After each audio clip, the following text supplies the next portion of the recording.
Okay, so we've been talking a lot about recruiting recently, but I thought today we'd go back to a little bit of hitting stuff. Obviously, a lot of you guys like that.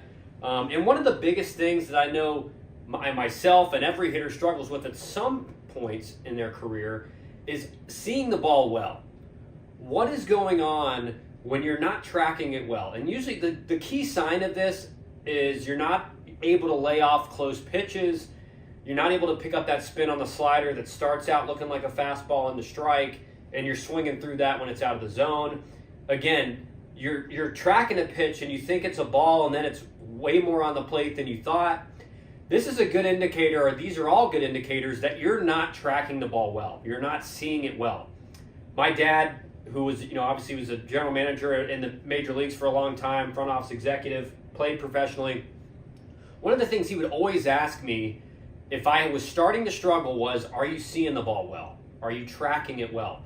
And if I said, yeah, I'm seeing it well, my swings, I'm not really on time, or, the ball flight's not what I'm looking for, that's a quick fix. That's something you can fix quickly. When you're not tracking the ball well, it's going to be even harder to put good swings on the pitch. So let's talk about why that happens, and then things you can do to fix it, and things you can do to get back seeing the ball well.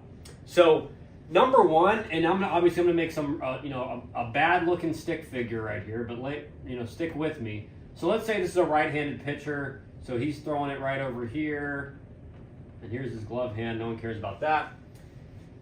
Number one, guys, you always want to be presetting your eyes where his arm slot is, the pitcher. You don't want to be looking at his body. You're not following the ball in his arm circle or anything like that. You're presetting your eyes to where that ball is going to come out directly towards you. So, and I'll talk about why a lot of times this gets messed up, and guys, certain pitchers you're not able to track as well. Because if the ball's coming out of this area right here, my eyes are staring right at that zone the entire time. Now, if he's in his windup and you're looking at him for a little bit, or on his, at his chest or something, that's fine. But before that ball is getting to that zone, your eyes need to jump to that release point where it's coming out, because that's where you're seeing the ball first. If you're not doing that, I can promise you, you're not going to be tracking the ball well, and definitely not as well as you possibly could. So where this gets tricky, guys, is, let's say you're facing a sidearm guy, or let's even go with the submarine guy, and his arm slot's way down here. Well, a lot of guys don't make the change from looking up here in a normal arm slot to down here. So again, depending on the arm slot, maybe he's a directly over the top guy, four-seam ride guy. Wherever his release point is, your eyes need to be looking there before the pitch is thrown.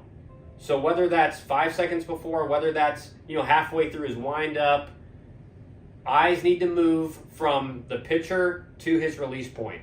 If you're not looking at that release point, you're not going to be able to jump on a pitch as fast as you can. You're definitely not going to be able to pick up spin as fast as you can, and we're talking milliseconds here. So every millisecond that you're off is going to be the reason why you swing and miss, or you chase at a pitch out of the zone, or you don't pick up that spin. So we have to be looking at the release point. That's number one. Number two is a way to get out of this sometimes. When you're in that zone and you're like, I'm looking at his release point, I'm still really not picking up the pitch that well, I'm not tracking it well. One of the best things you can do, and this is an old school technique, is try to bunt for a hit. Now, why is that? So this is number one, guys. Release point, pick it up before pre-pitch. Number two, bunt for hit. Now, why does that work so well? Now, the best I've ever heard this explained was by Jason Lane, who's a coach in the big leagues, played in the big leagues, been in the big leagues now as a coach and player for a long time. I was fortunate enough to work with him with the Milwaukee Brewers when I was in big league camp, and one of my favorite coaches of all time. And he told a funny story. He said, why the pitcher always, back when the pitcher actually hit in the major leagues, now they don't, which is, from my perspective, unfortunate.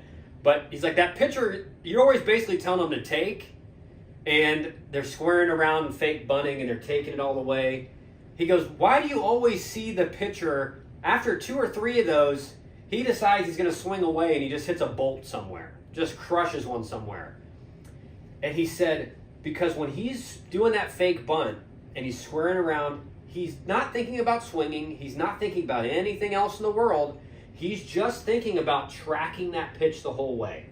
So all of a sudden, after 2 or 3 times, and he's pulled that thing back, he thinks, even a lot, and this happens a lot, especially when in the minor leagues, you'd have pitchers, the coach would say, hey, just take, please just take. And then, 3rd or 4th pitch, the ball just looks so good, they're swinging away and they hit a bolt somewhere. But it's tracking that pitch all the way. Tracking it all the way to the edge barrel of the bat if you're going to deaden it on a bunt. That's what helps you track the pitch. So a lot of times in my career when I was struggling, I was a really good bunter. I mean, that was one of my best tools. And I would do that just to see if I could get to tracking the ball better. And a lot of times it worked. It's not going to work every time, but when you're just focused on tracking that pitch right to the bat, all of a sudden those eyes are retrained and they're refreshed, and now you're picking up pitches in your next at-bats better than you were previously. So bunting for a hit, no matter if you're a big guy or whatever, because here's the deal. When you're 0 for 20, and as one of my Latin teammates once said to me, you can't get any worse right now. You're terrible. When I was in an 0 for 28 streak in AA, he gave me a few tips. He said, hey, just try it. You can't do any worse right now. And I was like, yeah, you're right. So bunting for a hit, think about it, even if you're a big guy, third baseman's your power bat, third baseman's are playing you back. So you put down a decent bunt, you can beat it out as long as you're a decent runner. And again, do you want to go another 0 for 10 or another 1 for 10? Or do you want to try this one time and then maybe in that next at bat you're back? And that 0 for 3 all of a sudden turns into a 3 for 10 over the next few games. So bunting for hit, that can really help. Now let's think about, this is another thing, number 3, both eyes on the ball. Now you may think, okay, what do you mean? Both eyes on the ball, what are you talking about? Well, a lot of us sometimes in our stance, and I was a lefty, you see how my head is not fully facing, if the pitcher's you guys, my head's not fully facing the pitcher. So this back eye can't be as focused on the pitch as much. And again, some guys are different, but a lot of times if I wasn't seeing the ball well, I would kind of emphasize being right here. And you see a lot of hitters like Cody Bellinger, he would do this all the time where he would get up there and he's kind of like this because he just didn't want that head to close off. He didn't want that head to close off too early. So making sure that both of your eyes have a clear path to the pitch. You don't want your nose blocking one of your back eye from seeing the pitch. So keep making sure both your eyes are there. It's going to make it a little bit easier to track the pitch. At the end of the day, guys, we're all going to go through stages of our season where we don't feel like we see the ball that well. So how do we combat those stages? There's no player in history that hasn't gone through a slump, that hasn't gone through a stage where they do not see the pitch well. What we'll be talking about tomorrow, and then we'll continue to talk a little bit right now, is what to do when you're in that slump state. What are things you can do and strategies you can do to make sure you end that thing as fast as possible, but still be competitive and having quality at-bats and even having team at-bats in those stages. Because one, I always knew I was okay when I was slumping if I was still walking at a decent rate. So I was still seeing the ball well, I was focused on tracking it, and I knew my swing wasn't where it needed to be, something was off. And you get into a 3-1 count and you think, okay, if it's not right here in this spot, I'm taking it, I'll go to 3-2, and I can fight and work a walk. Stuff like that can help that all of a sudden, because here's the deal, hitting is so mental, it's such a confidence thing, that earning that walk, instead of a ground ball a second or a fly out in the outfield, earning that walk, you get on base, you feel better about yourself because you feel like you're helping the team, you feel like you're producing because you're getting on base. That walk can all of a sudden turn into you breaking out of a slump. So guys, I hope these points help. Again, this is a general overview. I mean, there's definitely things in the minutia that we could talk about on top of these. But these are probably the three biggest things I see that can immediately kind of get you back to tracking the ball well. Release point, bunt for a hit, both eyes on the ball.